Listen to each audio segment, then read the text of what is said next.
নম্বর হলো আমরা জুলুম করব না, আর 2 নম্বর হলো আমরা ভারতীয় পণ্য ব্যবহার করব না।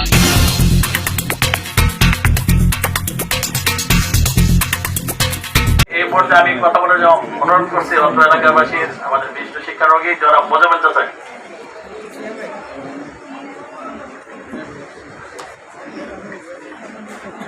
আসসালামু আলাইকুম।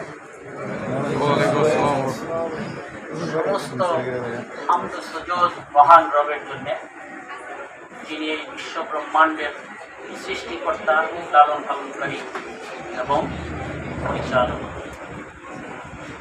অসংখ্য অগণিত সালাম ও দরুদ মহানবী সাল্লাল্লাহু আলাইহি ওয়াসাল্লামের প্রতি।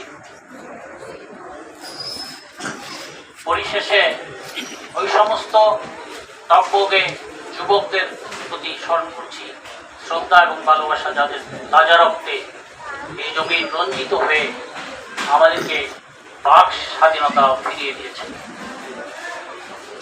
এবং অসংখ্য যারা অসুস্থ হয়ে হাসপাতালে কাতরাচ্ছে তাদের প্রতি আল্লাহ তাদেরকে আসান করুক এবং সুস্থতা দান করুক, এই দোয়া করছি।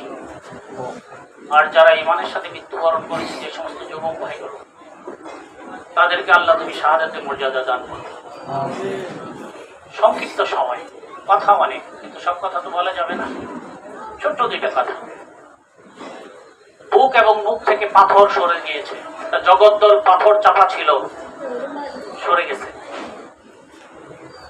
2টা জিনিসের অবসান হয়েছে, একটা জুলুমতন্ত্র আর একটা ভারতীয় আধিপত্যবাদ। কথা ঠিক?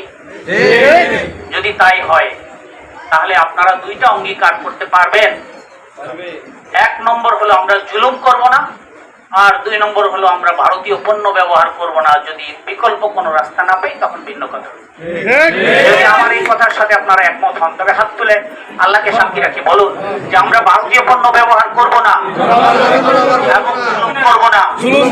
জুলুমের পরিণতি কত ভয়াবহ আমরা নিজ চোখে 5 তারিখে দেখেছি।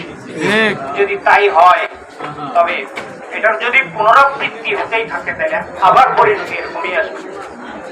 সুতরাং আমরা সাবধান, এই জুলুম থেকে আল্লাহ আমাদেরকে অবসান করছেন, আমরা এবং জুলুম মুক্ত যেন চলতে পারি বাকি সময়। আমা তৌফিকি ইল্লা বিল্লাহ। ভাইকে অত্যন্ত মূল্যবান বক্তব্য রাখার জন্য আমরা কালে কেবল করবো না। এই পর্যায়ে আমি বিনীতভাবে অনুরোধ করবো ছাত্র সমাজের পক্ষ থেকে বক্তব্য রাখার জন্য জনাব মামুন ভাইকে বক্তব্য রাখার জন্য বিশেষ অনুরোধ করছি।